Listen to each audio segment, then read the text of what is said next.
Detectives. We return to the world of Ragnarok, this time with Ragnarok Online Origin Classic. This, from my experiences playing it, as I will detail shortly, might be the first Ragnarok experience that's explicitly designed not to be pay to win.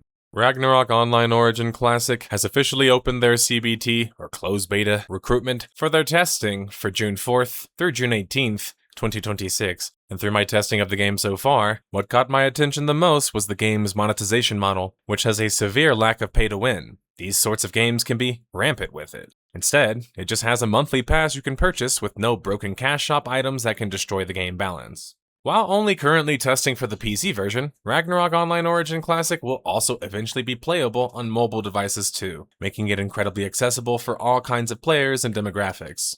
I would like to thank Ragnarok Online Origin Classic for sponsoring this video, and keeping the lights on and paying my bills, and the Ragnarok brand for being a consistent and long-time supporter of the channel. Without sponsored videos like this, I simply wouldn't be able to continue at this point of our channel. That's because we don't rely on making videos for views, and instead rely on support on our YouTube channel, sponsors, and Patreon page. This video is going to detail my early experiences with the game, and highlight, most importantly, how for the first time, how Ragnarok Online Origin Classic is made to shed those pesky pay-to-win mechanics. The game begins as most RPGs online do, with you creating your character, which for me in Ragnarok Online Origin Classic felt a bit more personal and connected than some of the other mobile Ragnarok games I had played. You can alternate between 2.5D or 3D camera view, and playing with the standard MMO style with numbers and movement keys, click to move, or even using the auto move or auto play quest system. The game is super popular at the moment, which you can see after you reach Frontera. It's the most populated RO mobile game I've played, to be honest. And that has to be related to the game's monetization plan, which for seemingly the first time ever, doesn't even have pay-to-win items in it. It only has a cosmetic shop and a monthly pass subscription system that unlocks some daily bonuses, mobile storage, and a full stock of element weapon converters. And also, of course, allows you to trade more rare items, such as epics. So it's definitely useful, and the daily awards alone can be worth it because you can almost buy another bounty pass, for example, or the Radiant Pass gives you enough to buy a bounty pass on first activation seemingly too. These are pretty good values, and only cost $15 and $5 respectively.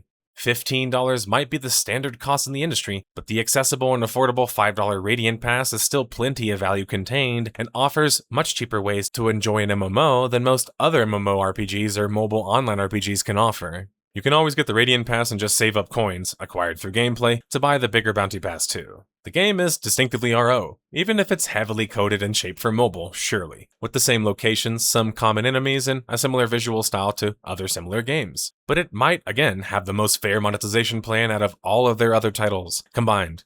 And if you don't believe me, go check for yourself.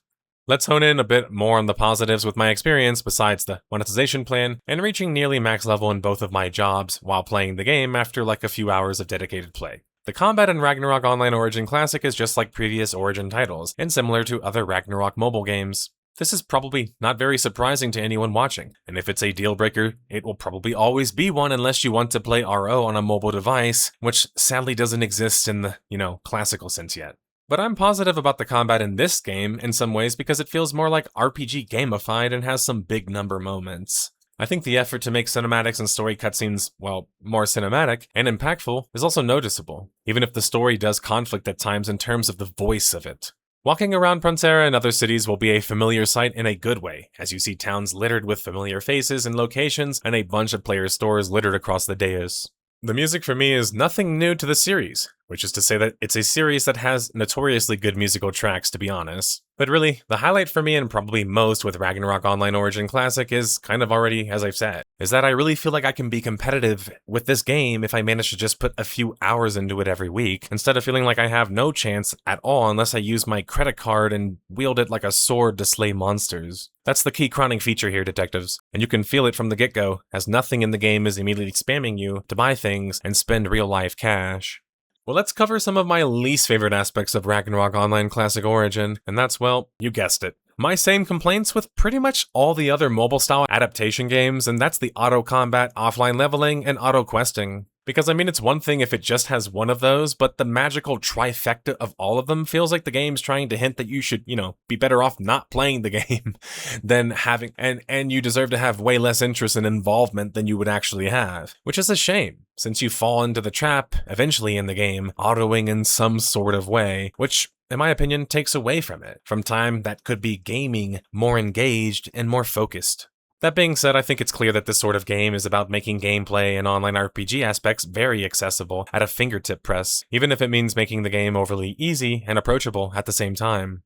Most people who go into these sorts of games are well aware of this sort of thing, so I could be preaching to some deaf ears, but for others that don't play these sorts of games like I do, maybe this is helpful. But these are just my personal thoughts from playing Ragnarok Online Origin Classic. Now that we've covered my thoughts and prayers concerning Ragnarok Online Origin Classic, I think it's safe to give you guys the deets, and the chance to play the game for yourself to formulate your own opinion on things now. If you want to play what some are calling the ultimate pay-to-win RO killer, please visit the link on screen to get your access to play, and in the description as well for your chance and ability again to play Ragnarok Online Origin Classic for yourself. While it might sound too good to be true, take my word for it, as it stands, ROOC doesn't have any pay-to-win microtransactions in it.